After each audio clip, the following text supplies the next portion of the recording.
கர்த்தருடைய பரிசுத்த நாமத்துக்கு மகிமை உண்டாவதாக. Glory be to the holy name of the Lord.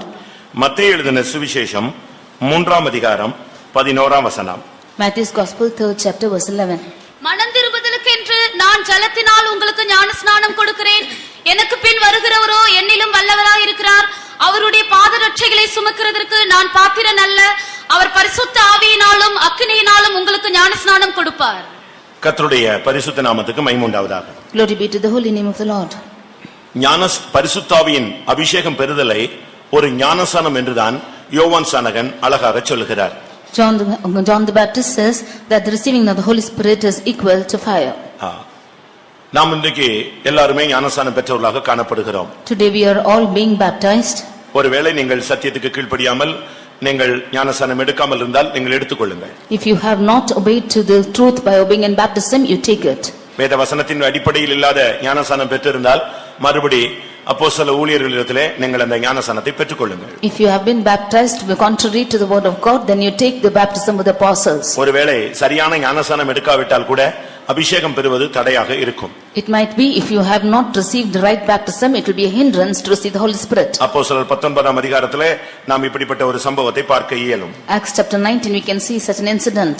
ஏனென்றால் அந்த சபை எபேசு சபைக்கு அப்போஸ்தலனாகிய பவுல் ஒரு தரம் சந்திக்கும்படியாக கடந்து போனார். Because apostle Paul went to the church to meet them church. 2ஆம் வசனத்திலே நீங்கள் விசுவாசிகள் ஆனபோது பரிசுத்த ஆவியை பெற்றீர்களா என்று கேட்டார். In second verse he is saying, have you received the Holy Ghost since you believed? அவர்கள் பரிசுத்த ஆவி உண்டு என்பதை நாங்கள் கேள்விப்படவே இல்லை என்று சொன்னார்கள். They said that we have not heard that there is an Holy Ghost. அநேகருக்கு பரிசுத்த ஆவினா என்னன்னே தெரியாது. Many of them do not know what Holy Ghost is. இப்படிப்பட்ட கிறிஸ்தவ சபைகளும் இன்றைக்கு பூமியிலே இருக்கிறது. Such Christian churches are also existing on earth today. அப்பொழுது பவுல் கேட்ட அடுத்த கேள்வி என்ன? Then what was the next question that Paul asked? நீங்கள் எந்த ஞானஸ்நானம் பெற்றீர்கள்? And to what then were you baptized? அதிலிருந்து என்ன விளங்கிக் கொள்கிறோம்? From that what do we understand? ஞானஸ்நானத்திலே அங்க குறைபாடு இருந்ததாக விளங்கிக் கொள்ள இயலும். That there is a shortcoming in that baptism.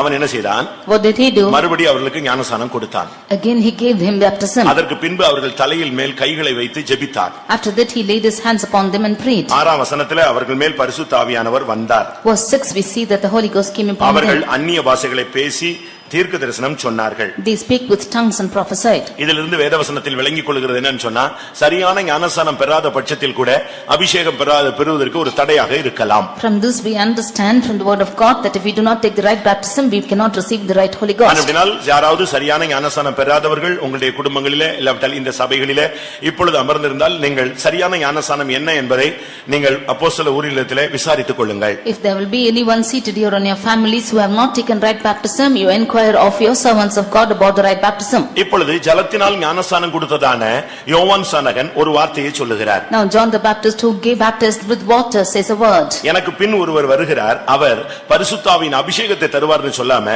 பரிசுத்த ஆவியினால் உங்களுக்கு ஞானஸ்நானம் அக்னியினால் உங்களுக்கு ஞானஸ்நானம் கொடுப்பார் என்று சொன்னார். One who is coming after me, he just not referred saying that he will baptize you, but he will baptize you with Holy Ghost and with fire. அப்படினா என்ன அர்த்தம்? What does this mean? பரிசுத்த ஆவியில் மூழ்குதல்.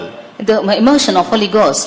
ஜலத்தில் மூழ்குதல் தான் ஞானஸ்நானம். Immersion of water is baptism. அப்ப பரிசுத்த ஆவிக்குள்ள மூழ்குறது தான் பரிசுத்தாவின் அபிஷேகம். Immersing in Holy Ghost is the baptism of Holy Ghost. ஒரு சிலர் பெற்றுக்கொண்டார்கள், ஒரு சிலர் நிரப்பப்பட்டார்கள். Some of them received it and some of them were filled. முதலாம் யோவான் 2:20 பார்த்தால் பெற்றுக்கொண்ட அனுபவத்தை நாம் பார்க்க இயலும். 1 John 2:20 we see of an experience whom they received. அப்போஸ்தலர் 19:2 நீங்கள் பெற்றீர்களா என்ற ஒரு கேள்வியை நாம் பார்க்க இயலும். Acts 19:2 we heard a question that whether they received it. ஆனால் அப்போஸ்தலர் 9:17 அப்போஸ்தலர் 6:5 இவைகளை நாம் பார்க்கும் பொழுது பரிசுத்த ஆவியில் நிரப்பப்பட்டார்கள், நிறைந்தவர்களாய் வாழ்ந்தார்கள். But in Acts 9:17 and Acts 6:5 we can see that they were all filled with the Holy Ghost. அதனால பரிசுத்த ஆவியில சும்மா ஏதோ ஒரு துவக்க நிலையை பெற்றுக்கொண்டு நாம் அப்படியே இருந்து விடக் கூடாது. Therefore we should not be in a beginning experience of receiving the Holy Ghost. தீத்து 3:5 படி பரிசுத்த ஆவியின் புதிதாகுதல் என்கிற ஒரு எக்ஸ்பீரியன்ஸ் இருக்கிறது. According to Titus 3:5 there is an experience of regeneration of the Holy Ghost. அதனால ஒவ்வொரு நாளும் ஒரு மனிதனுக்கு ரட்சிப்பு உண்டாகிறது. Because of this salvation is taking place in every man. பரிசுத்த ஆவியின் புதிதாக்குதலினாலும் நம்மை ரட்சித்தார். Because of the renewing of the Holy Ghost he has saved us. அதனால தான் பரிசுத்த ஆவியின் வரங்களை குறித்து ஆவியானவர் பவுல் மூலமாய் கொரிந்தியர்ல பேசும் பொழுது Therefore about the gifts of the Holy Spirit when the Holy Spirit is speaking through Paul, அந்த வரங்களில் ஒன்று நவமான பாஷைகளை பேசுதல். one of those gifts are speaking in tongues. அந்த பல 9 விதமான வரங்கள் சுட்டிக்காட்டப்பட்டிருக்கிறது. About each of the gifts is spotted here. அதை நாம் பின்னாட்களிலே பார்க்கலாம். About this we can see in latter அதுல days. ஒரு வரம் அவர்கள் அந்த ஆவியினாலே அவர்கள் நவமான பாஷைகளை பேசுவார்கள். Of it, one of it is that they speak with diverse kinds of tongues. நவமானங்கிறது புதிய பாஷை என்று நாம் விளங்கிக் கொள்ள இயலும். Diverse kinds of tongues means it is a new tongue. நவம் என்றால் புதியது. It's a new tongue. ஒரு தேவனுடைய பிள்ளை புதிய புதிய பாஷைகளை பேசுவது. A child of God speaking in new tongues. ஆரம்ப காலங்களிலே அது ஒரு பரியாச உதடு போல தோன்றும். In the beginning times it will seem as stammering lips. ஆனால் நாட்கள் போன பின்பு நாம் சரியான தெளிவான அந்நிய பாஷைகளை பேசுவோம். But when days goes by we'll speak clear and unknown tongues. பரிசுத்த ஆவியின் அபிஷேகத்தினுடைய அடையாளம் அந்நிய பாஷை தானா? The sign of the Holy Ghost is it unknown tongues. வரத்தை நாங்கள் பெற்றுவிட்டோம், ஒரு வல்லமை எங்களுக்குள்ளே இருக்கிறது, எங்களுக்குள்ளே ஒரு நடத்துதல் இருக்கிறது என்று அநேகர் சொல்லுவதை நீங்கள் கேட்டிருக்கலாம். You could have heard many of them saying that we have received the gift and we have the leading. அது ஒரு வல்லமை இருக்கலாம், ஒரு நடத்துதல் இருக்கலாம், ஒரு தூண்டுதல் இருக்கலாம். ஆனால் அபிஷேகத்தினுடைய சரியான அடையாளம் அந்நிய பாஷை பேசுவதே. There might be a power or leading or inspiration, but the right meaning of Holy Ghost is speaking in unknown tongues. இது ஒரு தீர்க்கதரிசனமாக கூட சொல்லப்பட்டிருக்கிறது. This is also spoken as a prophecy. ஏசாயா 28ஆம் அதிகாரத்தை நாம் பார்க்கும் பொழுது, When we read in Isaiah chapter 28, 11-12 வசனங்களிலே பார்க்கும் பொழுது, verses 11 and 12 we can இயேசு see. பிறப்பதற்கு 700 வருடங்களுக்கு முன்பாக ஏசாயா தீர்க்கதரிசி பரிசுத்த ஆவி இப்படித்தான் வரும் என்று ஒரு அடையாளத்தை தீர்க்கதரிசனமாக சொன்னான். Before 700 years of the birth of Jesus, we see the prophet Isaiah said that there will be Holy Ghost which comes like this. பரியாச உதடுகளினாலும் அந்நிய பாஷையினாலும் இந்த ஜனத்தோடே பேசுவார். இதுவே நீங்கள் இளைத்தவனை இளைப்பாற பண்ணத்தக்க இளைப்பாறுதல், இதுவே ஆறுதல் என்று அவர்களோடே அவர் சொன்னாலும் கேட்க மாட்டோம் என்கிறார்கள்.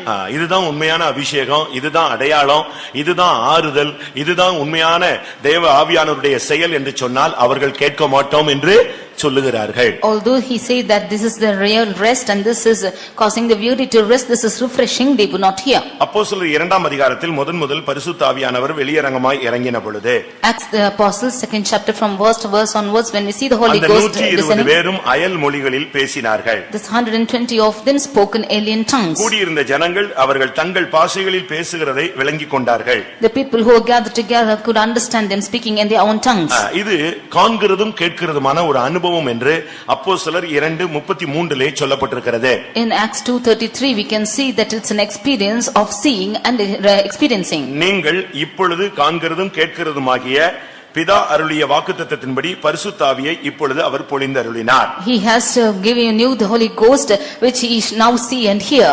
அதுதான் தெளிவாக அங்கு சொல்லப்பட்டிருக்கிறது. This is what clearly spoken பிதா here. அருளிய வாக்குத்தத்தத்தின்படி பரிசுத்த ஆவியை பெற்று நீங்கள் இப்பொழுது காண்கிறதும் கேட்கிறதுமாகிய இதை பொழிந்தருளினார். Having received of the Father the promise of the Holy Ghost, ye have now received what ye see and hear. அவர்கள் நினைத்தது நமக்கு மட்டும்தான் பரிசுத்த ஆவி கிடைக்கும் என்று எண்ணிக்கொண்டிருந்தார்கள். They had thought that they only will receive the Holy Ghost. வேறு யாருக்கும் கிடைக்க வாய்ப்பு இல்லை என்று எண்ணிக்கொண்டார்கள். They thought no other has the chance to receive it. ஆனால் ரட்சிப்பு என்பது தூரத்தில் இருக்கிறவர்களுக்கும் சமீபத்தில் உள்ளவர்களுக்கும் உண்டு என்று அவர்களுக்கு அப்பொழுது தெரியாது. They did not know the salvation is for those who are afar and those who are near. அது தங்களுக்கு மட்டுமே கிடைக்கும், வேற யாருக்கும் கிடைக்காது என்று எண்ணிக்கொண்டார்கள். They expected that to be theirs own and not the others. ஆனால் அப்போஸ்தலர் 10ஆம் அதிகாரத்திலே மறுபடியும் ஆவியானவர் அடுத்த விசை புறஜாதிகள் மத்தியிலே இறங்க ஆரம்பித்தார். But in Acts chapter 10 we can see that the Holy Spirit next time he descended upon the Gentiles. பேதுரு கொர்நேலியுவின் வீட்டிலே பிரசங்கம் பண்ணிக் கொண்டிருந்தான். Peter was preaching to the house of Cornelius. 44ஆம் வசனத்திலிருந்து 46ஆம்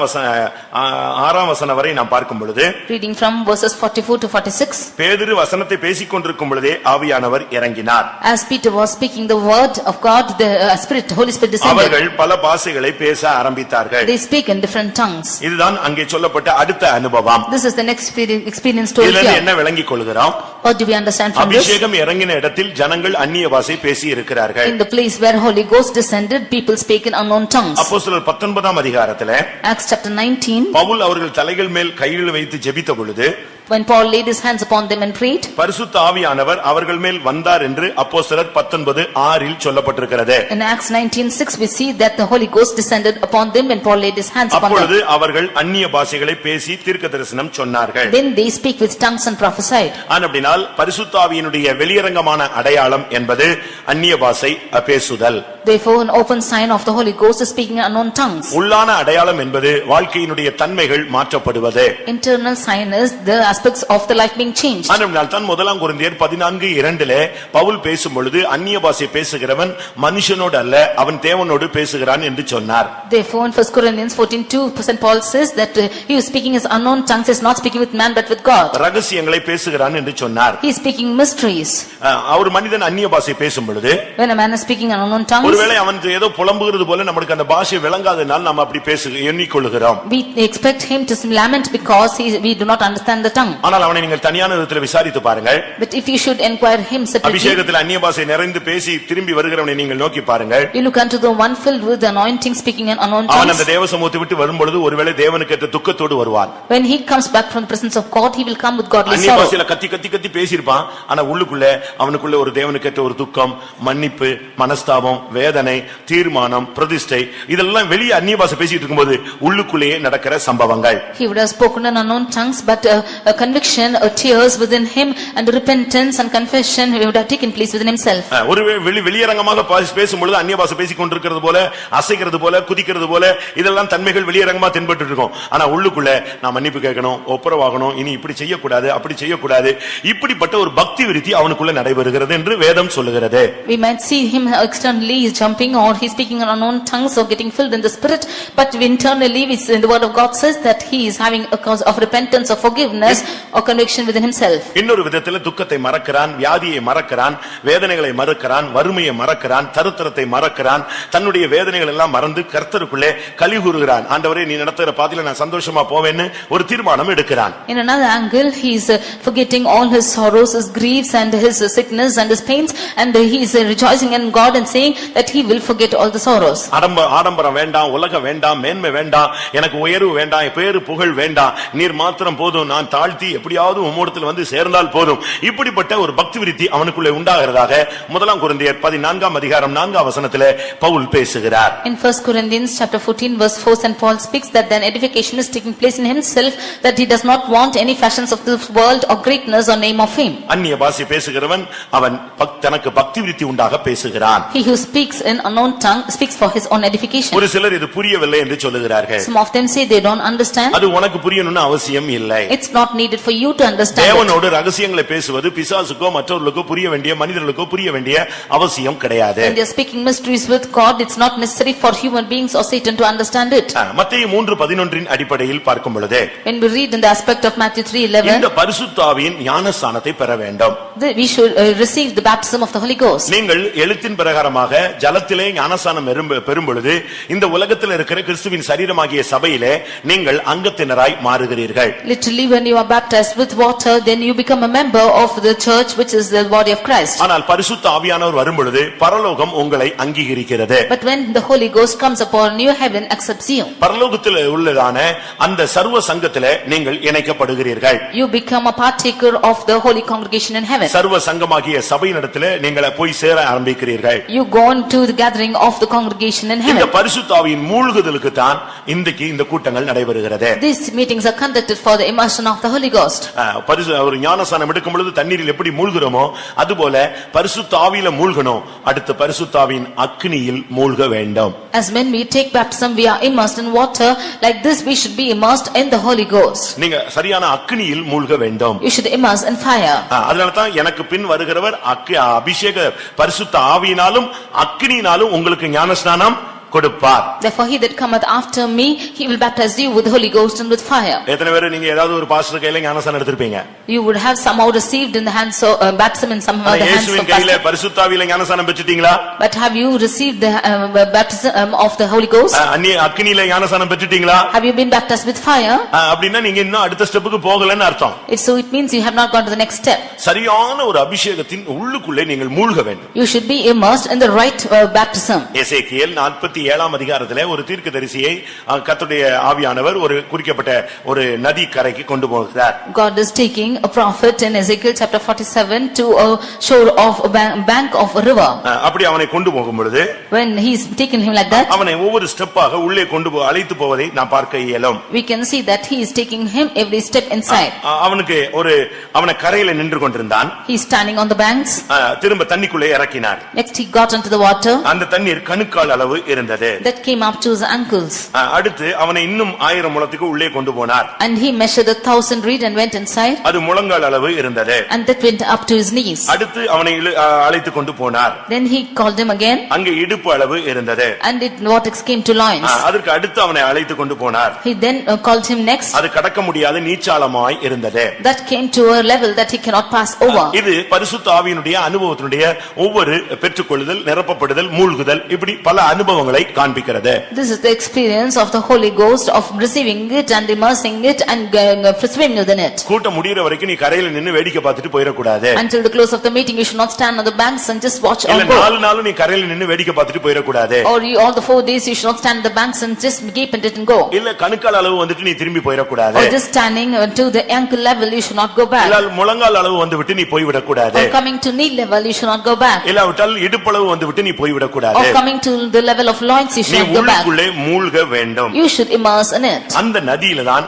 ஆரோக்கியம் உண்டாகிறது. In that river is health. நீ முழுகு வெளியே வரும் பொழுது பரிசுத்த ஆவியின் மூழ்குதலுக்குள்ளே, அந்த அக்கினியின் மூழ்குதலுக்குள்ளே வரும் பொழுது நீ ஆரோக்கியப்பட்டு பிழைப்பாய், உனக்கு சர்வாங்க சுகம் கிடைக்கும். When you are immersed in the river and you come out, you will have perfect health and you will be healed. அந்த தண்ணீர் போகும் இடமெல்லாம் யாவும் ஆரோக்கியப்பட்டு பிழைக்கும் என்று 47:9 நாம் எசேக்கியேலில் பார்க்கலாம். In Ezekiel chapter 47 verse 9 we see that wherever the river shall go they shall live. கணுக்கால் அளவு என்பது மனம் திரும்புதலை காண்பிக்கிறது. Ankle level shows repentance. முழங்கால் அளவு என்பது வேறுபாட்டின் ஜீவியத்தை காண்பிக்கிறது. Knee level shows the life of separation. இடுப்பளவு என்பது ஞானஸ்நானத்தை காண்பிக்கிறது. Level of loins shows baptism. மூழ்குதல் என்பது பரிசுத்த ஆவியின் பேரின்ப நதியிலே மூழ்குவதை காண்பிக்கிறது. Immersion so shows immersing in the Holy Ghost. கர்த்தருடைய பரிசுத்த நாமத்துக்கு மகிமை உண்டாவதாக. Glory be to the holy name of the Lord. இன்றைக்கு நம்முடைய நிலவரம் என்ன? Today what's our state? இந்த பரிசுத்த ஆவி நம்மேல் வரும் பொழுது நமக்குள்ளே உருவாகுதல் உண்டாகிறது. When this Holy Ghost comes upon us we are being formed. லூக்கா எழுதின சுவிசேஷம் 1:35 வசனத்தை பார்க்கும் பொழுது Luke's Gospel chapter 1 verse 35. மரியாளிடத்திலே தேவதூதன் சொல்லுகிற வார்த்தை என்ன? What is the word of God which came up to Mary? பரிசுத்த ஆவி உன்மேல் வரும். The Holy Ghost shall come upon you. உன்னதமானவருடைய பலம் உன்மேல் நிழலிடும். The power of the highest shall overshadow you. அதற்கு பின்பு உனக்குள் உருவாகுவது பரிசுத்தம் என்று எண்ணப்படும். After that what is formed within you shall be called holy. பரிசுத்த ஆவி ஒரு தேவனுடைய பிள்ளையின் மேல் வரும் பொழுதுதான் பரிசுத்தம் அவனுக்குள் உருவாக்கப்படுகிறது. Only when the Holy Ghost comes upon a child of God the holiness is created in him. ஒருவேளை நீங்கள் கிறிஸ்தவர்களாக ரட்சிக்கப்பட்டவர்களாக ஞானஸ்நானம் பெற்றவர்களாக மாறி இருக்கலாம். You might be Christians who are saved and taken baptism too. ஆனால் இன்னும் अनेகருக்கு தெய்வீகமாக வாழ முடியவில்லை. Still many of them do not know to live a godly life. ரோமருக்கு எழுதின நிருபம் 7ஆம் அதிகாரத்திலே அப்போஸ்தலனாகிய பவுல் தன்னுடைய ஆரம்பகால வாழ்க்கையினுடைய நிர்பந்தமான சூழ்நிலையை அவர் தெளிவாக சொல்லுகிறார். Romans chapter 7 St. Paul says about his desperate situation in his beginning days. அங்கே அவர் சொல்லுகிறார், நன்மை செய்ய எனக்கு விருப்பம் இருக்கிறது, ஆனால் நன்மை செய்யக்கூடிய சக்தி எனக்குள் இல்லை என்று சொல்லுகிறார். There he says, I desire to do good but I do not have the power to do good. தீமை என்கிற ஒரு பிரமாணம் எனக்குள் வேலை செய்கிறதை நான் உணர்கிறேன். I see a law of evil which is working within me. நன்மை செய்கிற விருப்பம் இருக்கிறது, ஆனால் விரும்பாத தீமையை நான் செய்கிறேன். I desire to do good but that which evil which I do not want to do I do it. ஒன்றை நான் விளங்கிக் கொண்டேன். I have understood now. என்னுடைய மனதின் பிரமாணத்துக்கு விரோதமாய் போராடுகிற வேறொரு சக்தி என் சரீரத்திலே ஆளுகை செய்கிறது, மாம்சத்தை கட்டுப்படுத்துகிறது என்பதை நான் உணர்கிறேன். That there is a power which is warring against me which is controlling my flesh. அது என்னை சிறைப்படுத்திக் கொள்ளுகிறது. That is captivating me. ஜெபிக்க வேண்டும் என்று விரும்புகிறேன், I want to pray. முடியவில்லை. I am not able to. ஊழியம் செய்ய வேண்டும் என்று ஆசைப்படுகிறேன், I want to do the ministry. முடியவில்லை. But I can't. கோபப்படக்கூடாது என்று நினைக்கிறேன், I think I should not get angry. முடியவில்லை. But I am not able to. என்னை கட்டுப்படுத்த வேண்டும் என்று வாஞ்சிக்கிறேன், I want to control என்னால் myself. இயலவில்லை. But it's not possible with me. கடைசியாக என்னுடைய அறிக்கை என்ன? Lastly, what's my மனதில் confession? மாத்திரம் நான் கர்த்தருக்காக ஜீவிக்க வேண்டும் என்று வாஞ்சை இருக்கிறது, சரீர பிரகாரமாக வரும் பொழுது நான் தோற்று போகிறேன். I want to have a desire in my mind alone to serve God, but by the flesh I am failing. ரோமர் 7:25 இதை சொல்லுகிறார். Romans 7:25 என் மனதிலே தேவனுடைய பிரமாணத்துக்கும் மாம்சத்திலே நான் பாவ பிரமாணத்துக்கும் ஊழியம் செய்கிறேன். With my mind I myself serve the law of God and with flesh the law of sin. அப்படியானால் என்ன அர்த்தம்? That means what's the meaning? மனதிலே கர்த்தருக்காக ஜீவிக்க வேண்டும் என்கிற விருப்பம் இருக்கிறது, ஆனால் அதை செயல்படுத்தக்கூடிய சக்தி இந்த மாம்ச சரீரத்திலே இல்லை, அந்த ஜீவன் இல்லை. He has a desire in his mind to serve the Lord, but he has no strength in his flesh in order to do it. அப்படினால் என்ன சொல்லுகிறார்? So therefore what does he say? 24ஆம் வசனத்திலே நிர்பந்தமான மனுஷன் நான் என்று சொல்லுகிறார். சொல்லுகிறார். Verse 24 he says, "O wretched man that I am." இந்த நிலவரம் கடைசி வரை நீடித்தால் இவன் சீயோனை போய் சந்திப்பானா? If this situation prolongs till the end, will he go reach Zion? இப்படிப்பட்ட ஒரு அறிக்கையில் ஒரு விசுவாசி வாழ்வானானால் கடைசி வரை ஓட்டத்தை இப்படி முடித்தால் அவன் எருசலேமை அடைய முடியுமா? If a believer with this confession finishes his race till the end, can he reach Jerusalem? இயலாது, முடியாது. It's not possible, he can't. அப்படியானால் இதற்கு பரிகாரம் என்ன?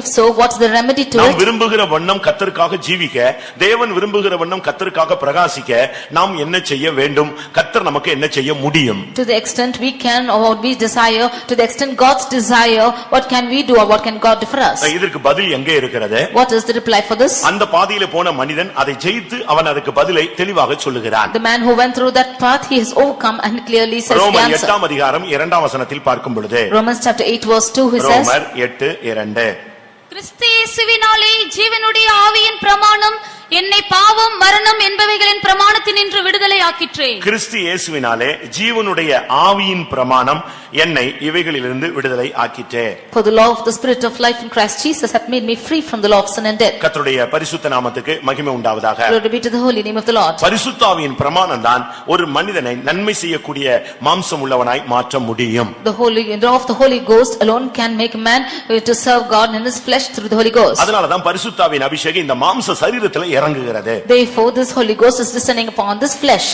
நீ பரிசுத்த ஆவியினால் புடைக்கப்படாவிட்டால் சாத்தானால் நீ புடைக்கப்படுவாய். If you are not sifted by the Holy Ghost, you will be sifted by Satan. நான் திரும்பவும் சொல்லுகிறேன். Again repeat. பரிசுத்த ஆவி உன்னை புடைக்கிறதுக்கு இடம் கொடு, அவர் உன்னை சுத்தமாய் மாற்றி விடுவார். You give room for to be sifted by the Holy Ghost, he will make ஒரு it clean. சிலரை தூக்கி அடிச்சு புடைப்பார் பாருங்க. Some of them will be thrown over and be sifted. நம்ம நினைக்கிற எதுக்கு போட்டு இப்படி போட்டு அடிச்சு உருண்டு கைய காலாதுன்னு, அப்படி அல்ல. Sometimes I would think that why he should be sitting like அந்த this. மாம்ச சரீரத்தில் இருக்கிற அந்த பாவத்துக்கு ஒரு நியாய தீர்ப்பு. There is a condemnation to the law of sin which is in the இன்னொரு flesh. விதத்துல தேவ ஜீவன் உனக்குள்ள அளவில்லாமல் இறங்குகிறது. Nextly, the life of God is coming immeasurably into your body. இப்படி இந்த ரெண்டு அனுபவத்தை நாம் பெற்றுக்கொள்ளாத பட்சத்துல சாத்தான் உன்னை புடைக்க பெர்மிட் வாங்கி உன்னை புடைப்பான், நீ அட்ரஸ் இல்லாம போய் விடுகிறாய். If we are not receiving these two experiences in our life, Satan is taking permission of you and he is sifted by of you.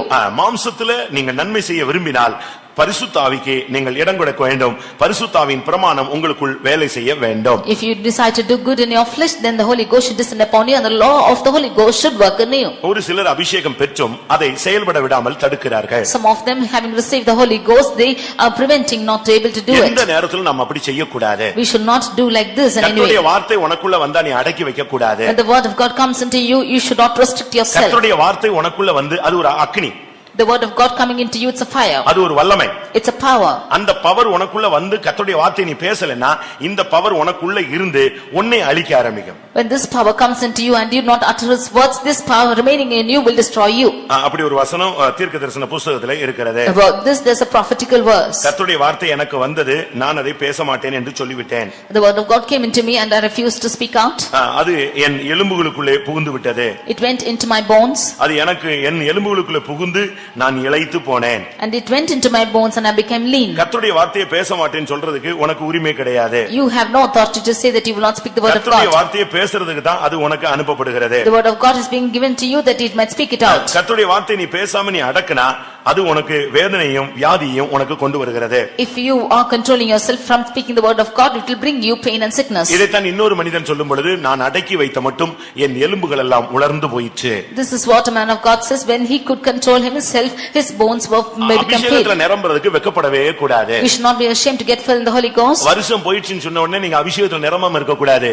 வருஷம் போன பின்புதான் அபிஷேகம் கூடணும். When days has gone by, you should not refrain or decrease in your Holy Ghost, it should increase. பந்தயசாலையில ஓடுறவங்களை நீங்க பாத்திருக்கீங்களா? Have you seen the ones running in the race? அவங்க அந்த இலக்கை தொடர நேரம் தான் தன்னுடைய வேகத்தை நினைச்சுவாங்க, கூட்டுவாங்க. They will increase their speed as they reach the goal. ஏனென்றால் இலக்கு நெருங்க நெருங்க தான் அவங்களுடைய வேகம் அதிகரிக்க ஆரம்பிக்கும். Their speed will increase as they reach the goal. அதுபோல நம்முடைய ஓட்டம் ஜெயமா முடியணும்னா நம்முடைய ஓட்டம் முடிய நெருங்க நெருங்க நம்முடைய எக்ஸ்பீரியன்ஸ் இல்லாட்ட அனுபவங்கள் காலங்கள் கூட கூட அபிஷேகம் கூடிக்கொண்டே இருக்க வேண்டும். Therefore, as we are reaching the mark or the end, we should increase in the Holy Ghost in our life. நாம் அப்படி செய்யாத பட்சத்துல இந்த அபிஷேகம் நமக்கு ஒரு பெரிய கண்ணியாக மாறிவிடும். If we are not doing like this, then this anointing will become a snare to us. கர்த்தருடைய வல்லமையை நீங்க அடக்கி வைக்க அது எலும்புகளுக்குள்ள ஒரு அக்கினி போல பாய ஆரம்பிக்கும். As long as you are controlling the Holy Ghost within you, it will be as a fire which is going on into your bones. அதனால தான் சிலருடைய ஆவி முறிந்து போய் விடுகிறது. That is why some of their spirits are frailing. ஒரு சிலர் அபிஷேகம் பெற்று கூட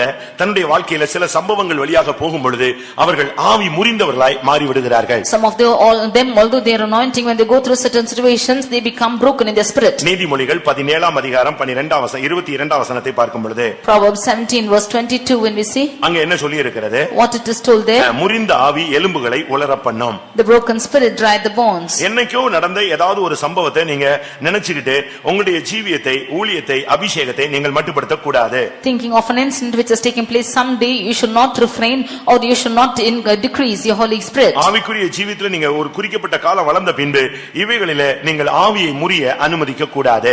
Growing in a specific level of the Holy Ghost, you should not allow your spirit to break. உங்களுடைய மனதை தேவனுடைய வல்லமைக்கு நீங்கள் இடம் கொடுக்க வையுங்கள். You allow your mind for the power of God to operate. நீதிமொழிகள் 15:13 பார்க்கும் பொழுது மனோ துக்கம் ஆவியை முறிந்து போக பண்ணும். In Proverbs 15:13 we see that the sorrow of the heart spirit is broken. ஏசாயா 65:14 பார்க்கும் பொழுது மன நோவு முறிந்த ஆவியை முறிய பண்ணும். In Isaiah 65:14 we see that the sorrow of the heart shall make the heart to fray. ஒரு தேவனுடைய பிள்ளை இந்த நாட்களிலே மன நோவுகளுக்கு இல்லாவிட்டால் என்றைக்கோ நடந்த சம்பவங்களில் உள்ளதான காயங்களுக்கு இடம் கொடுத்து உங்களுடைய அபிஷேகத்தை நீங்கள் முறித்து போடக்கூடாது. A child of God should not allow the sorrow of heart to the pains of heart which are taking place once upon a time and make vexation of spirit. அப்படி நீங்கள் செய்யும் பொழுது உங்களுடைய ஜீவியத்தை, உங்களுடைய ஊழியத்தை நீங்களே அழிக்கிறீர்கள். If you do like this, then you are destroying your life and your ministry. பிசாசு அந்த சம்பவத்தை உனக்கு முன்பாக கொண்டு வந்து நிறுத்துகிறான். Satan is bringing that incident before you and placing it.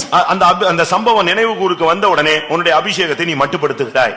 When that incident is placed before you, you are controlling that spirit. அப்படி நீ அபிஷேகத்தை கட்டுப்படுத்தும் பொழுது உன்னுடைய ஜீவியத்திலே தேவனுடைய செயல் இல்லாமல் போய் விடுகிறது. When you are controlling the Holy Spirit, the work of God is not operated in your life. அதனால தான் கர்த்தர் தம்முடைய ஜனத்தின் அடிக்காயத்தை ஆற்றுகிறார் என்று சொல்லி இருக்கிறது. Therefore it is said that the Lord is going to take away the wounds of the people. அநேக தேவனுடைய பிள்ளைகள் இந்த காயங்கள் ஆற்றப்படாமலே இந்த பாதையிலே போய் கொண்டே இருக்கிறார்கள். Many people of God, their wounds are not healed and they are going in this path. உங்களில் எத்தனை பேர் இப்படிப்பட்ட நிலவரத்திலே நீங்கள் போய் கொண்டிருக்கிறீர்கள்? How many of you are going on through this path in their life? இன்றைக்கு உங்களுடைய வாழ்க்கையை நீங்கள் மாற்றும்படியாக ஆவியானவர் உங்களோடு பேசுகிறார். Today the Lord, the Spirit of God is speaking to in order to change this situation. இப்பொழுது நாம் பழைய ஏற்பாட்டு காலத்திலே அந்த பரிசுத்தவான்களுக்கு தேவனுடைய ஆவி அனுப்பப்பட்ட அனுபவத்தை, சில காரியங்களை நாம் சிந்திக்க போகிறோம். Now we are going to meditate upon certain things of the Holy Ghost which descended in the Old Testament. பழைய ஏற்பாட்டிலேயும் கர்த்தருடைய ஆவியானவர் மகத்தான வேலைகளை செய்தார். Even in the Old Testament, the Holy Spirit of God had done magnificent works. நான் இதை குறித்து நேற்று சொல்லும் பொழுது About this when I spoke, பரிசுத்த ஆவியானவர் கர்த்தருடைய ஆவி என்ற நாமத்திலே ஆரம்ப காலங்களிலே கிரியை செய்யும் பொழுது அவர்களுக்கு ஒரு ஊழியம் கொடுக்கப்பட்டது. அந்த ஊழியத்தின் நிமித்தமே அவர்கள் அதை செயல்படுத்தினார்கள். The Holy Spirit in the Old Testament revealed himself as God's Spirit and they were given a specific ministries and they were operating it through that spirit. இன்னொரு விதத்தில் சொல்லப்போனால் In another angles, when ஒரு we see, குறிக்கப்பட்ட நோக்கத்துக்கு மாத்திரம் கர்த்தருடைய ஆவியானவர் இறங்கி ஆளுகை செய்தார். only for a special purpose the Spirit of God descended and worked. அதுதான், அதை கொண்டு அவர்கள் செயல்பட்டார்கள். With this they had worked. இன்னும் சொல்லப்போனால் In more to add, ஊழியத்திற்காக மாத்திரம் அவர்களுக்கு தேவ ஆவி அருளப்பட்டது. only for the ministry the Spirit of God was given to them. ஆனால் புதிய ஏற்பாட்டிலே அப்படி அல்ல. But in the New Testament it is not ஒரு so. மனிதனுக்கு தேவனுடைய ஆவி அருளப்படுவது ஜீவியத்திற்காக.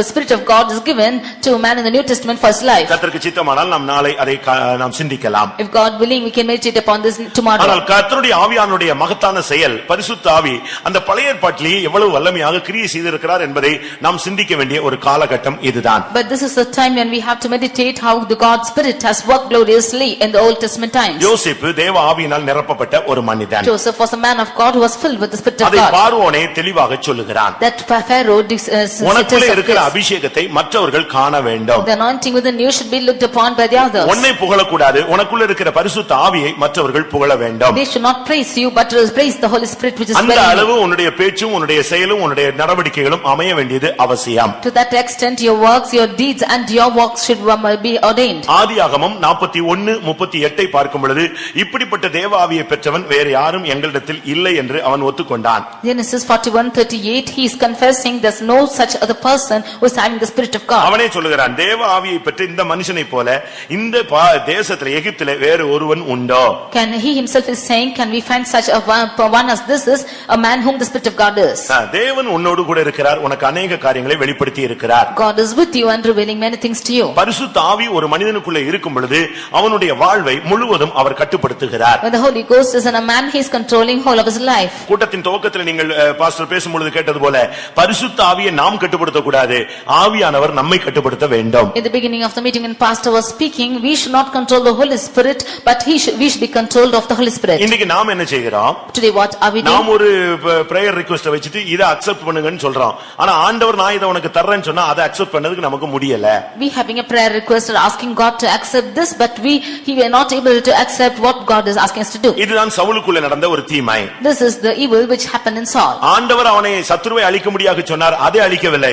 அதை விட்டு எனக்கு அது வேண்டும் இது வேண்டும் என்று அவன் கேட்டு பெற்றுக்கொண்டான். God asked him to destroy the enemies, believing this he wanted things which he wanted himself. யோசேப்புக்கு கர்த்தர் அந்த ஆவியை கொடுத்ததின் நோக்கம் என்ன? What was the purpose for which God gave the spirit to Joseph? சிங்காசனத்துக்காக அவனுக்கு கொடுக்கப்பட்டது. He gave the spirit to receive the throne. நம்முடைய ஜனங்களை காலாகாலமாக ரட்சித்து பாதுகாக்க முடியாகவே அவனுக்கு அந்த ஆவியை தேவன் அவனுக்கு கொடுத்தார். In order to save the people and preserve them for the years together, God gave us that spirit. அந்த அபிஷேகத்தை அவன் பாதுகாத்தான். He preserved that anointing. அதுதான் அவனுடைய speciality. That was his speciality. அபிஷேகத்தை பாதுகாக்கிறது ஒரு முக்கியமான ஒரு தன்மை. Preserving the anointing is an important aspect. எண்ணத்தை பெறாவிட்டாலும் அபிஷேகத்தை பெற்றுக்கொள். Whatever you do not receive the Holy Ghost. எண்ணத்தை இழந்தாலும் அபிஷேகத்தை இழக்காதே. Whatever you lose, do not lose the Holy Ghost. எண்ணத்தை தொலைத்தாலும் அபிஷேகத்தை தொலைக்காதே. Whatever you lose, you should not lose the anointing. எண்ணத்தை நஷ்டப்படுத்தினாலும் அபிஷேகத்தை நஷ்டப்படுத்தாதே. Whatever you grieve, you should not grieve the Holy Ghost. அவன் மேல இருந்த அந்த ஆவிக்கு அவன் அப்படியே சரண்டர் பண்ணி போய்க்கொண்டே இருந்தான். He surrendered himself to the spirit which was upon him. அவன் ஒரு 60 வயசு ஆள் கிடையாது. He was not a 60-year-old பெரிய man. அனுபவம் உள்ள ஒரு ஆளும் கிடையாது. He was not an experienced person. 17 வயது வாலிபன்.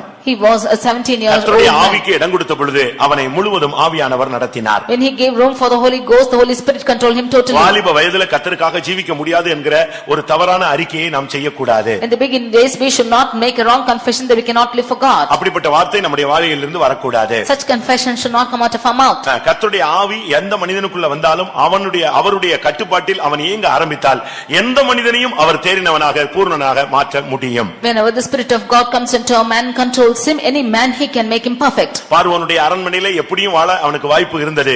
ஆனால் இப்படித்தான் வாழ வேண்டும் என்று ஆவியானவர் அவனுக்கு கற்றுத் தந்தார். He had many opportunities to live however he likes in the throne of Pharaoh, but he learned to the Holy Spirit how to live with him. போத்திபாருடைய வீட்டிலே எப்படியும் வாழ முடியும் என்கிற தன்மை இருந்தது. ஆனால் இப்படித்தான் வாழுவேன் என்று பரிசுத்த ஆவிக்குள் தன்னை நிச்சயப்படுத்திக் கொண்டான். He had a different life to live in the house of Potiphar, but he lived according to the leading of the Holy Spirit. அவனுக்கு சிங்காசனம் தூரமாக இருந்தது. ஆனால் ஆவியானவர் அவனுக்கு அருகிலே இருந்தார். The throne was far from him, but the Holy Ghost was nearby to him. அவன் சிங்காசனத்தை அடைய பல பாதைகள் போக வேண்டியிருந்தது. He had to go through many paths to attain the throne. சிங்காசனம் தூரத்தில் இருந்தது. ஆனால் ஆவியானவர் அவனுக்கு பக்கத்தில் இருந்தார். The throne was afar, but the Holy Spirit was near by him. அதுதான் ரொம்ப முக்கியமானது. That is most important. உலக ஆசீர்வாதங்கள் நித்தியமெல்லாம் நமக்கு தூரமாக இருக்கிறது. ஆவியானவர் இப்பொழுது நம்மோடு கூட இருந்து நம்மை ஆளுகை செய்ய வேண்டிய ஒரு காலம். The blessings of the world and the eternity is afar off, but now the Holy Spirit is the time that he should control over us and reign with us. என்னாகமம் 11ஆம் அதிகாரத்திலே மோசேக்கு கர்த்தருடைய ஆவி கொடுக்கப்பட்டிருந்தது. In Numbers 11 we see the Holy Ghost was given to Moses. மோசேக்கு இருந்த கர்த்தருடைய ஆவியை போல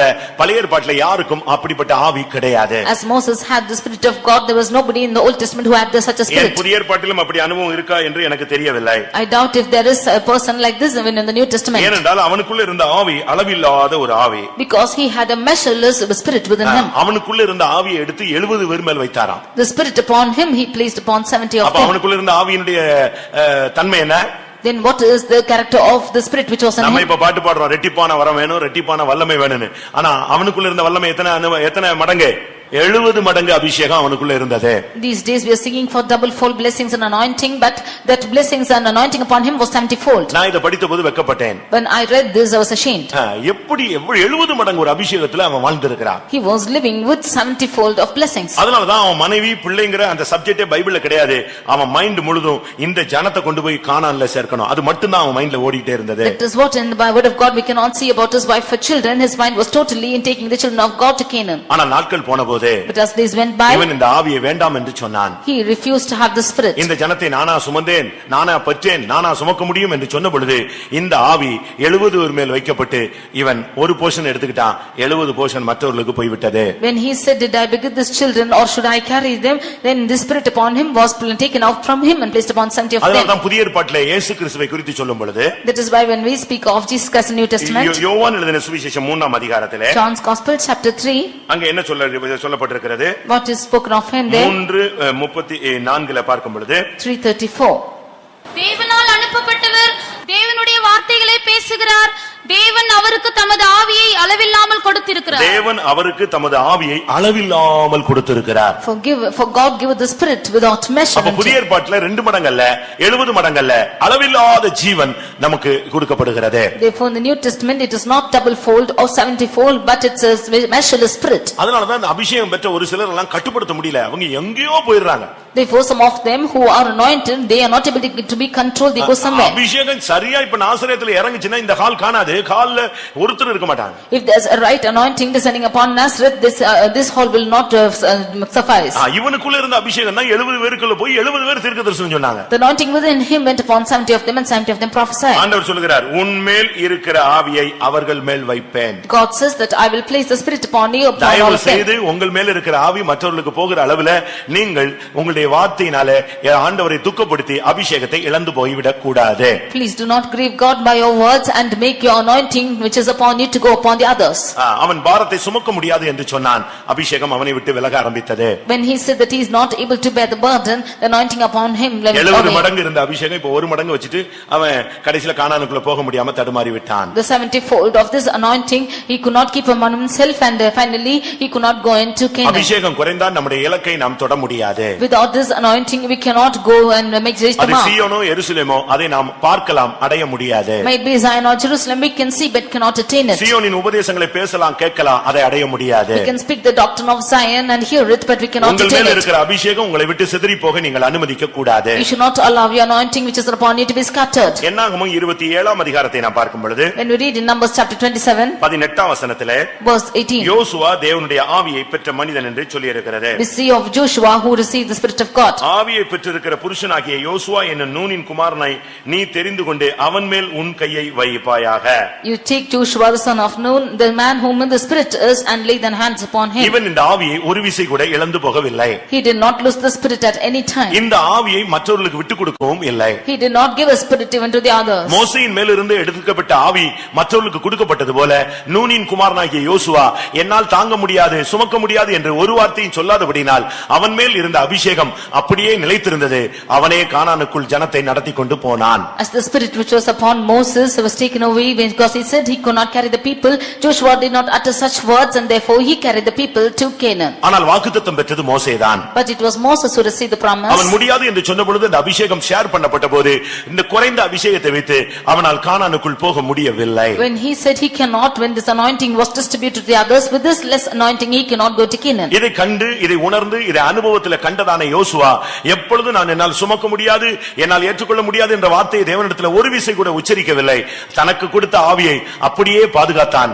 அவன் கானானுக்குள் கொண்டு போய் சேர்ந்தான். Understanding and experiencing this, Joshua did not utter even once that he cannot carry these people or bear them, and he carried them, and without losing his anointing he went to Canaan. கர்த்தருடைய பரிசுத்த நாமத்துக்கு மகிமை உண்டாவதாக. Glory be to the holy name of the Lord. என்னாகமம் 14ஆம் அதிகாரம் 24ஆம் வசனத்தை பார்க்கும் பொழுது Numbers chapter 14 verse 24, இங்கே காலேபை குறித்து ஒரு வார்த்தை சொல்லப்பட்டிருக்கிறது. here about Caleb a word is spoken. 14:24 அவன் வேறே ஆவியை உடையவனாய் இருக்கிறபடியால் அவனை நான் அந்த கானானில் கொண்டு போய் சேர்ப்பேன். In 14:24, because he is having another spirit within him, I will lead him to Canaan. காலேப்னு சொன்னா நாயின்னு அர்த்தம். Caleb means a dog. அது பின்மாற்ற நாய் அல்ல, நன்றியுள்ள ஒரு நாய். It's not a backslidden dog, a grateful dog. நாம் இந்த நாட்களில் பின்மாற்றக்காரர்களா இருக்க கூடாது, தேவனுக்கு நன்றி உள்ளவர்களாய் இருக்க வேண்டும். We should not be backslidden but be grateful to God. நமக்கு 20 சபைகள் இருக்கிறது. There are 20 churches. 20 சபைகளிலும் அபிஷேகம் பெற்ற ஜனங்கள் இருக்கிறார்கள். There are anointed people in all the 20 churches. சரியான அனாயிண்டிங் சொன்னா அவங்க வீட்ல இருக்க மாட்டான். If there is a right anointing, he cannot be at home. நான் சொல்றதை திரும்ப சொல்றேன். Again repeat. அபிஷேகம் பெற்ற மனிதனுக்கு காத்திருப்புக்கு இந்த கூட்டத்தை விட்டுட்டு வேற எந்த வேலையும் கிடையாது. அப்படி ஒருத்த வேலையில போனானா அவன் மேல இருக்கிற அபிஷேகம் சரியான அபிஷேகம் கிடையாது. To the anointed man of God leaving this meeting, he cannot go anywhere else. If so, the anointing upon him is not right. அபிஷேகத்தினுடைய இன்னொரு இன்டர்பிரேஷன் கிறிஸ்துவின் அன்பு. The next interpretation of the Holy Ghost is the love of God. இது ரோமர்கள் நிருபத்திலே நாம் பார்க்க இயலும். This is what we read in Romans. மேலும் நமக்கு அருளப்பட்ட பரிசுத்த ஆவியினாலே தேவ அன்பு நம்முடைய உள்ளங்களில் ஊற்றப்பட்டிருக்கிறது. Moreover, the Holy Spirit is poured upon our hearts by the love of God which is shed abroad in us. ரோமர் 5:5 நீங்கள் இதை பார்க்க இயலும். We can read of this in Romans chapter 5 verse 5. தேவ அன்பு, கிறிஸ்துவின் அன்பு என்னை நாள்தோறும் நெருக்கி ஏவுகிறது. இந்த ஏவுதல் உள்ளவன் வெளியே உட்கார முடியாது, ஓடி வந்துருவான். The love of Christ is constraining us, therefore he who is filled with the love of Christ cannot be seated outside, he will come running. Caleb மேல இருந்த ஆவி வேறே ஆவி. The spirit upon Caleb was another spirit. அது என்ன ஆவி? What is that spirit? நாம் ஜெயிக்க முடியும் என்கிற நிச்சயம் உள்ள ஒரு ஆவி. He had the sure spirit which can make him to overcome. அந்த தேசத்தை நாம் சுலபமாக ஜெயிக்கலாம். We can easily inherit that land. அவர்கள் ஏனாக்கின் புத்திரர் தான். They are the children of Enoch. ராட்சச பிறவிகள் தான். They are the giants of birth. பார்வைக்கு அவர்கள் பெரிய மலை போல இருந்தவர்கள் தான். They seem to be as mountains as sight. ஆனால் அபிஷேகத்தினால் அவர்களை ஜெயிக்க இயலும். But by anointing we can overcome them. ஒரு மனிதனுக்குள்ள அபிஷேகம் இருந்தால் அவன் நெகட்டிவா பேச மாட்டான். If a man is having an anointing, he will never speak negatively. அவன் பாசிட்டிவா தான் பேசுவான். He will always speak positively. எப்பொழுது ஒரு அபிஷேகம் பெற்ற மனிதன் நெகட்டிவா பேசுறானோ அப்பொழுது அபிஷேகம் அவனுக்குள்ள குறைந்திருக்கிறது என்பதை நீங்கள் அளந்து கொள்ளுங்கள். Whenever an anointed man of God is speaking in a negative manner, then his anointing is lessened. அவனுக்கு துர்ச்செய்தி அவன் வாயில வராது. He will never have an evil report. அவன் வாயில நற்செய்தி மாத்திரமே வரும். In his mouth will be found only good report. யாத்திராகமம் 35:33 பார்க்கும் பொழுது Exodus chapter 35 verse 33. அடுத்ததாக ஒரு தேவனுடைய மனிதன் மேல் பரிசுத்த தேவ ஆவி இறங்கினார். We can see the Holy Spirit descending upon another man of God. இவன் ஒரு முக்கியமான ஒரு நபர். He was an important person. யாத்திராகமம் 35ல நாம் பார்க்கும் பொழுது When we see in Exodus chapter 35 33ல தேவ ஆவியினால் கர்த்தர் அவனை நிரப்பினார். verse 33, we can see that the Lord filled him with the Spirit of God. அவனுடைய பெயர் Bezalel. His name was Bezaleel. அவன் ஒரு விலையேற பெற்ற ஒரு நபர். He was a precious person. அவன் யூதா கோத்திரத்தை சேர்ந்தவன். He belonged to the tribe of Judah. ஆனால் கர்த்தர் அவனை தெரிந்து கொண்டார். But the Lord chose him. நாம் இப்பொழுது பேசுகிற வருஷக்கணக்காக நூற்றாண்டுகளாக பேசிக்கொண்டு வருகிற அந்த உடன்படிக்கை பெட்டி, ஆசரிப்பு கூடாரம், இவைகள் அனைத்தையும் மோசேயினுடைய அந்த தரிசனத்தின்படி செய்து முடித்தவன் இவனே. The Ark of Covenant and the tabernacle which we speak for centuries together is this person who has accomplished it. பெசலெயேல்னா என்ன அர்த்தம் தெரியுமா? What is the meaning of Bezaleel? தேவனுடைய நிழலில் நிற்பவன். He is standing in the shadow of God. உன்னதமானவருடைய மறைவில் நிற்பவன் சர்வ வல்லவருடைய நிழலில் தங்குவான். He is standing in the shadow of the Almighty, shall dwell in the shadow of சரியான God. அபிஷேகம் இருந்தா நீ சர்வ வல்லவருடைய நிழலிலே உன்னுடைய வாழ்க்கை பாதுகாக்கப்படும். If you are in the right anointing, you will be preserved in the right shadow of God. ஒரு இன்ச் கூட அவன் மாத்தல. He did not even change an inch. மோசேயை கர்த்தர் வான் பண்ணி தான் அனுப்பினார். It was God who Moses who was warned of it. கர்த்தர் வான் எச்சரித்து தான் அனுப்பினார். God warned Moses of it. என்ன சொல்லி அனுப்பினாரு? What did he say? மலையில் காண்பிக்கப்பட்ட மாதிரியின்படி செய்ய நீ எச்சரிக்கையாயிரு, கவனமாயிரு. You should be very careful to do what has shown upon your mount. அப்படியே பெசலெயேல்ட்ட சொன்னான். That was what he spoke to Bezaleel. Bezalel தன்னுடைய அறிவை ஒரு இன்ச் கூட கூட்டல குறைக்கல. Bezaleel did not use by his knowledge even an inch or less. உள்ள அதை இன்சிஸ்டே அவன் பண்ணவே இல்ல. He did not insist on it at all. ஒரு இடத்துல கூட இது இப்படி இருக்க முடியாது அப்படி இருக்க முடியாதுன்னு இல்ல. என்ன சொல்லப்பட்டதோ அதை அப்படியே செய்தான். வசனம் என்ன சொல்லுது, உபதேசம் எப்படி சொல்லுது, ஊழியன் என்ன சொல்றான், அதுதான் உன்னுடைய வாழ்க்கையினுடைய அடிப்படை சத்தியம், தத்துவம். He did not use of his own wisdom anywhere, but whatever the word of God is saying, whatever the servants of God or God, the Spirit of God is saying, that is only the real aspect of your life. அபிஷேகம் பெற்ற மனிதனுக்குள்ளே எப்பொழுது சுயம் நுழைகிறதோ அப்பொழுது அவன் ஜீவியத்திலே நஷ்டம் அடைகிறான். Whenever self is entering into an anointed person, then he is losing his life. அப்பொழுது அவனுடைய வாழ்க்கை நஷ்டத்தை நோக்கி போக ஆரம்பிக்கிறது. Then his life is going on into loss. ஆனால் பெசலெயேல் தேவ ஆவியை பெற்று சரியான விதத்திலே அந்த உடன்படிக்கை பெட்டி, ஆசரிப்பு கூடாரத்தை செய்து முடித்தான். மகிமை இறங்கக்கூடிய ஒரு வேலையை செய்து முடித்தான். முடித்தான். But Bezalel receiving the Spirit of God, he accomplished the work of doing the Ark of the Covenant and the tabernacle, and the glory of God descended upon them. கர்த்தருடைய பரிசுத்த நாமத்துக்கு மகிமை உண்டாவதாக. Glory be to the holy name of the Lord. அடுத்ததாக தாவீது ரொம்ப பேர் இருக்கு, நான் முடிந்தா நாளைக்கு அதை குறித்து பேசுகிறேன். There are many to go, but we'll speak, if God willing, we'll speak tomorrow. ஒரு சிலரை மட்டும் இப்ப உங்களுக்கு முன்னால வைக்கிறேன். I would like to place only a few of them today. Saul அபிஷேகம் பண்ணப்பட்டவன். Saul was anointed. தேவ ஆவியினால் நிரப்பப்பட்டவன். He was filled with the Spirit of God. தாவீது தேவ ஆவியினால் நிரப்பப்பட்டவன். David was anointed with the Spirit of God. 1 Samuel 10:6 அவன் சவுல் அபிஷேகம் பண்ணப்பட்டவன் என்று சொல்லி இருக்கிறது. In 1 Samuel 10:6 we see that Saul was anointed. 1 Samuel 16:13 தாவீது அபிஷேகம் பண்ணப்பட்டவன் என்று சொல்லி இருக்கிறது. In 1 Samuel 16:13 we see David was anointed. நியாயாதிபதிகள் 14:6 கர்த்தருடைய ஆவி சிம்சோன் மேல் இறங்கினார் என்று சொல்லி இருக்கிறது. In Judges 14:6 we see that the Spirit of God descended upon Samson.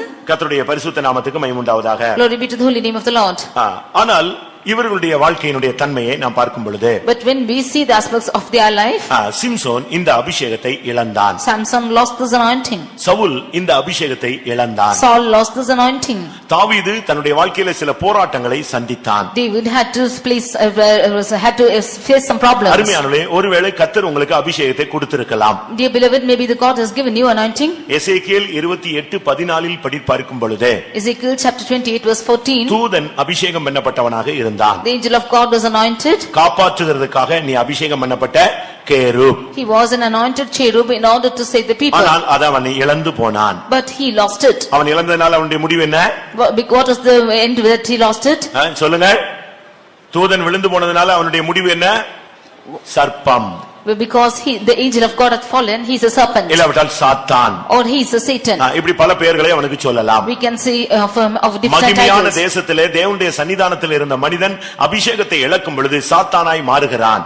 When man of God who is in the presence of God gloriously, when he loses this glory, when he falls, he becomes Satan. அப்போஸ்தல அழைப்பு பெற்றதான யூதாஸ் தன்னுடைய அப்போஸ்தல ஜீவியத்தை அவன் இழந்து போன பொழுது, திருடனாய் மாறி போன பொழுது, அவன் அபிஷேகத்தை இழந்து போன பொழுது அவன் பிசாசாய் மாறினான் என்று வேதம் சொல்லுகிறது.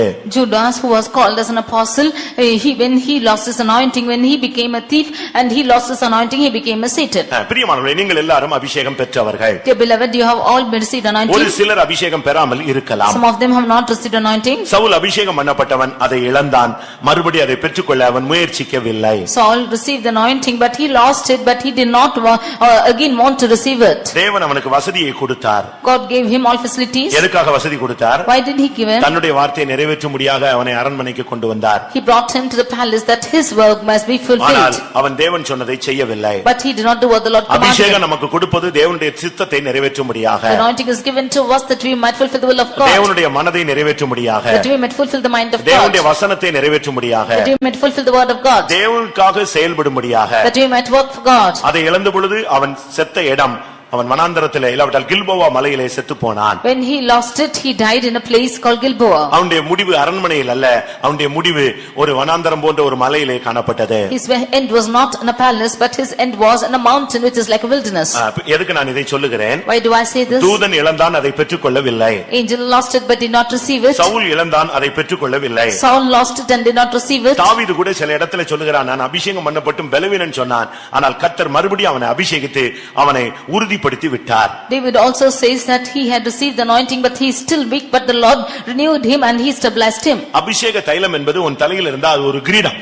But if the anointing oil is upon one's head, it's a crown. லேவியராகமம் 21:12 படி அது ஒரு கிரீடம். Leviticus 21:12 we can read it as a crown. ஆனால் புலம்பல் 5:16 அந்த ஜனங்கள் என்ன சொல்லுகிறார்கள்? எங்கள் தலையிலிருந்து கிரீடங்கள் விழுந்து விட்டது. But in Lamentation 5:16 those people are saying that their crown has fallen off from their head. இன்னைக்கு இந்த மாலை வேளையிலே உங்களுடைய நம்முடைய நிலவரம், தற்போதைய நிலவரம் என்ன? This evening what is the state of the present அபிஷேகம் day? இழந்த தூதர்கள் போல இருக்கிறீர்களா? Are you found as the anointed angels? அபிஷேகம் இழந்த சவுலை போல இருக்கிறீர்களா? As you have found as Saul who has lost the கிரீடம் anointing? விழுந்த ஜனங்களை போல இருக்கிறீர்களா? I found as people who have whose crown is fallen. சாலமோனுக்கு 2 விசை அபிஷேகம் கிடைத்தது, அதை நஷ்டப்படுத்தி விட்டான். Solomon received anointing twice but he lost it. ஆனால் என்ன நடந்தது? But what happened? தாவீது பலவீனப்பட்டான், ஆனால் மறுபடியும் அபிஷேகம் பெற்று தன்னை உறுதிப்படுத்திக் கொண்டான். David became big, but he could again regain back his anointing. இன்னைக்கு அபிஷேகம் பெற்ற அநேகர் பல பாவங்களிலே விழுந்து கிடக்கிறார்கள். Today many of them who are anointed have fallen into many sins. அதனால்தான் சபைகளிலே எழுப்புதல் இல்லை, வளர்ச்சி இல்லை. That is why there is no revival or growth in the church. புலம்பல் 4ஆம் அதிகாரம் 20ஆம் வசனத்தை பார்க்கும் பொழுது, When we read in Lamentations 4 verse 20, கர்த்தரால் அபிஷேகம் பண்ணப்பட்டவன்,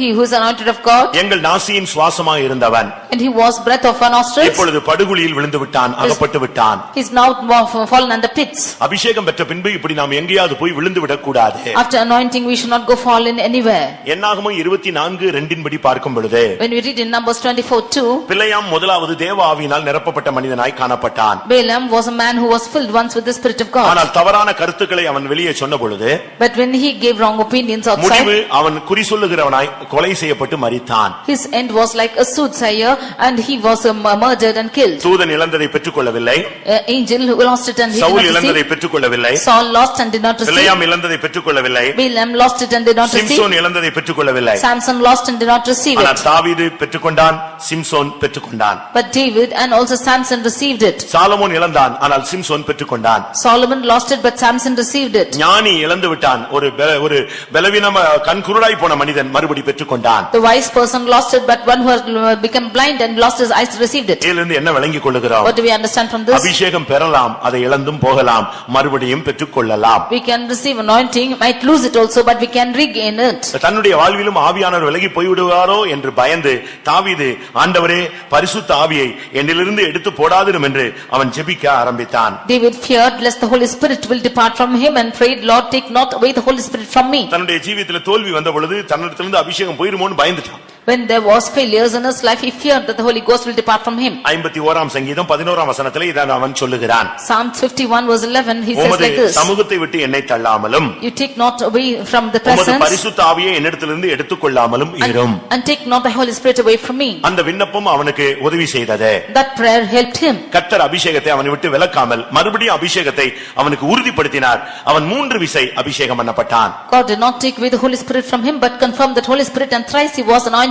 சிம்சோன் இழந்தது உண்மை, Samson was lost, it's true. கண்களை இழந்தது உண்மை, It's true that he lost his eyes. பலனை இழந்தது உண்மை, It's true that he lost his eyes. பிரதிஷ்டையை இழந்தது உண்மை, It's true that he's lost his consecration. குருடாய் போனது உண்மை, It's true that he's blind. வேடிக்கை பொருளாய் மாறினது உண்மை. It's true that he has been placed as magic to the ஆனால் others. அவனுடைய கண்ணீர், But his tears, அவனுடைய கண்ணீர் வேதனை அவனுடைய கூக்குரல் தேவ சந்நிதியில் எட்டினது. but his tears and cry and his pain. ஒரு விசை எனக்கு இறங்கும் என்று கேட்டான். Once, Lord, hearken to me. இரக்கமுள்ள தேவன் அவனுக்கு இறங்கினார். Merciful God had mercy upon him. வேதம் என்ன சொல்லுகிறது? What does the word of God அவனுடைய say? தலையில் உள்ள மயிர் முளையல, அந்த முடியெல்லாம் முளைக்க தொடங்கிற்று. The hairs of his head began to grow. அதுபோல Like this, இந்த 2ஆம் நாள் கூட்டத்தில் even in the second day of கர்த்தாவே meeting, பரிசுத்த ஆவியை என்னிடத்திலிருந்து எடுத்து போடாதிரும் என்று நாம் கேட்போமாக. let us ask God not to take away the Holy Spirit from us. தாவீதுக்கு கிடைத்த மறுபடி உள்ள அபிஷேகம் போல எனக்கு மறுபடியும் ஒரு அபிஷேகத்தை தாரும் என்று கேட்போமாக. As David received the anointing once again, ask the Lord that he might give back the anointing மறுபடியும் to இந்த us. அபிஷேகம், இந்த வல்லமை, இந்த கிருபை உனக்கு வேண்டுமானால், நீ ஜெயத்தோடு ஓட்டத்தை முடித்து விசுவாச வீரர் பட்டியலில் சேர வேண்டுமானால்,